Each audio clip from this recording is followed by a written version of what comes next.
Kaklaruhin ko lang no, na nakita niyo yung litrato. Ilang araw pinagpaguran ng kapulisyahan.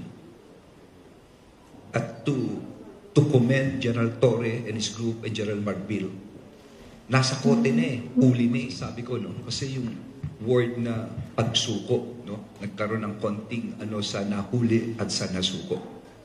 Kaklaruhin ko lang no, na nakita niyo yung litrato. Ilang araw pinagpaguran ng kapulisyahan. At to commend General Torre and his group and General Marbil, nasa kote na huli na I mean, for me, it makes no difference kung sumuko ka man. No? Kasi yun na yun practically, napaligiran ka na Siguro kung nasa ibang lugar ka, kung nasa Mindanao ka, kung nasa Visayas ka, nasa Luzon ka, yun, pwede ba sabihin mong sumuko? Pero kung nasa isang lugar ka na napapaligiran ka na ng pulis, at doon ka rin nakuha, halos yun na yun And I explained it nandito sa Philippine Star, no? Na nakalagay po rito yun, no? Malinaw, no? So, yun po ang sa akin. To give you a detail of what actually happened, probably I could give it to General Marbil, okay, General Torre. Gusto po nila i-detalye yung nangyari nung araw na yun. Nick, siguro, you can give the details.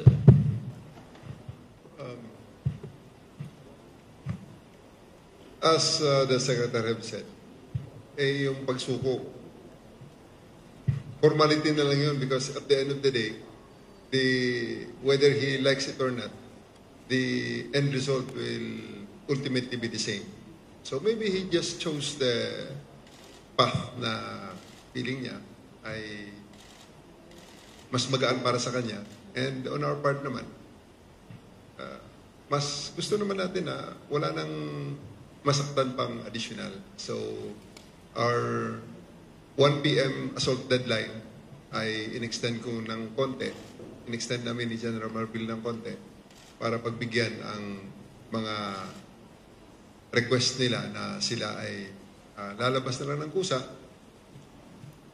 Kaya nakita naman namin na lalabas nga naman, mga kondisyon nila ay tinignan naman namin na doable. So, pinagbigyan na lang para to save blood, tears, and sweat. Further blood, tears, and sweat dahil napakarami na for the past 2 weeks na talagang ang hirap na ating mga kapulisan. So, ang ending na lang namin is, sige, gusto nyo sumakay sa aeroplano, pasasakay namin kayo sa isang government plane papuntang Manila. So, that's what happened.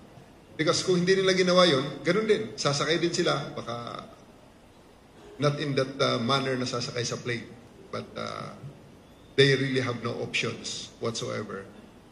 Nung time na ibinigay na ng gobyerno, binigyan na kami ng go signal ni General Marbil at ni SILG na tapusin na ang standoff because I see it as a standoff. Kasi alam na namin kung nasan siya Alam na rin na nandiyan kami. So naglulukuhan na lang tayo dyan sa mga searchers na yan.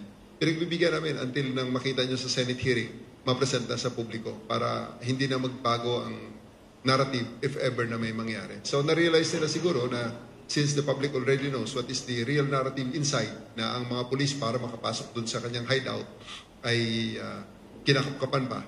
And with the Senate investigating panel mismo ang nagsabi na this is what we should do. Yun ang ginawa namin. So na-realize sila, big blunder. Talagang kuha ko lang don't take it against me. But it's really, for my part, talagang inihulog na siya ng ating, on my part, talagang mahal kami ng Panginoon. Kami mga pulis ay mahal ng Diyos. Hindi na nagkaroon ng ganung kaguluhan pa na mag-endanger pa sa maraming mga tao. Na-resolve ito on our favor. Yun lang. So, bottom line, he has no other options, but there's no other outcome, but he will fall into the government hands. Pinagbigyan na lang namin na ito, wala nang additional na blood, tears, and sweat. Thank you. That's how it works, no? Alam mo, ganito po yung nangyari na yan, Ang nangyari po, maraming times na kami, it's a deception game kasi 80% when we started yung namin, yung yung intelligence na paano papasukin, paano gagawin, that's on August 24. Alam na namin nandun. Meron kami, ang laki ng possibility is about 80 to 90% because yung intelligence mo andito, we were monitoring. Then when we entered on August 24, of course, nandito yan, yung unang lugar na dapat puntahan, wala. So, ang rami. So, tuloy-tuloy pa rin, but we can see na niloko kami, ang nangyayari doon sa loob, hindi kami pinapayagan. Hindi kami pwede pumasok sa mga ibang lugar. Then we have to, kung malapit na kami doon sa lugar, tatawag na naman yung attorney niya na sasabihin, sige, mag-surrender, may surrender filler, up to the time talaga, paulit-ulit yan. And,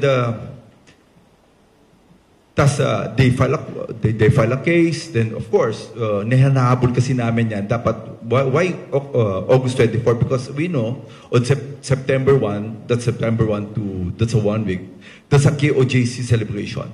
And that's yun ang pinakamagiging problema namin. Once pumasok ang tao dyan, and we are 80% sure na nandun yung tao, baka hindi natin makita, maitakas sa ulan. Talagang tatakas talaga nila. That's the problem na nagkaka-problema kami. Itatakas talaga lang. Kaya, you know what happened in September 1? I will not go into details. Alam niyo ba bakit? May pumasok doon, may ganon. And sabi ko kay Nick, i-monitor mo yan. Baka malusotan tayo dyan.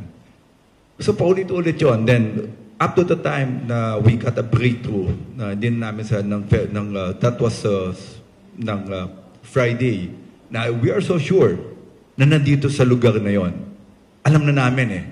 Sabi ni Nick Seca, we will put a pressure on them, give them 24 hours. And tama si Nick, we will assault ang That's the last term na pinaalam ni General Torres sa akin, sir, permission to assault yung building na. Sabi ko, sige, let us make sure kasi marami buhay ang mamamatay dito. And sabi nga during the Senate hearing, sabi po ng one of the senators na paano yung mga bata ni Pastor Kibuloy may mga barel.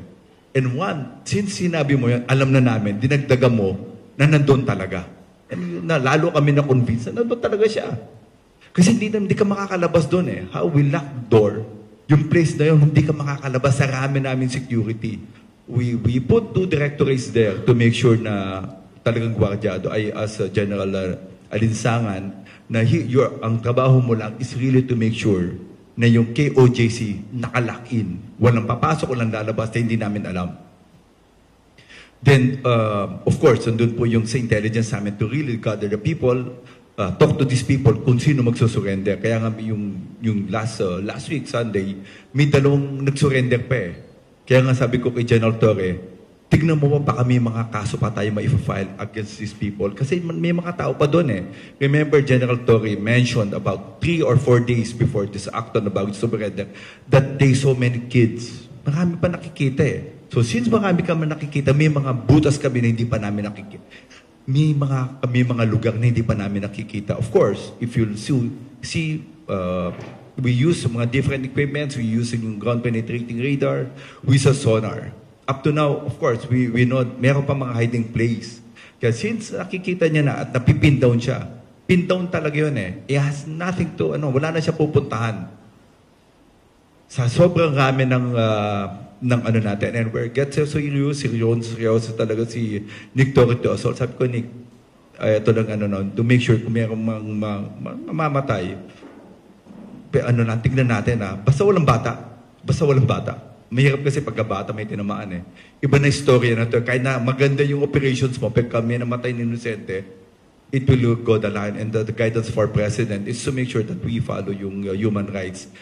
Yun yung kailangan namin. So sabi ko, we have to inform yung na talagang itong guidance ng Presidente natin, human rights. Preserve human life ang natin. So yun na po. Ito po yung katotohanan. It's a game of deception. It took us about 16 days, but at the end of the day, with of course yung guidance sa SLG, you have to inform SALG. Anong sabi lang namin sa SALG, talaga it's a really good, it's a really pressure sa atin na talagang, make or break it. But we're so sure. Sabi ko nga, before we enter that, we are 80% nandun talaga siya.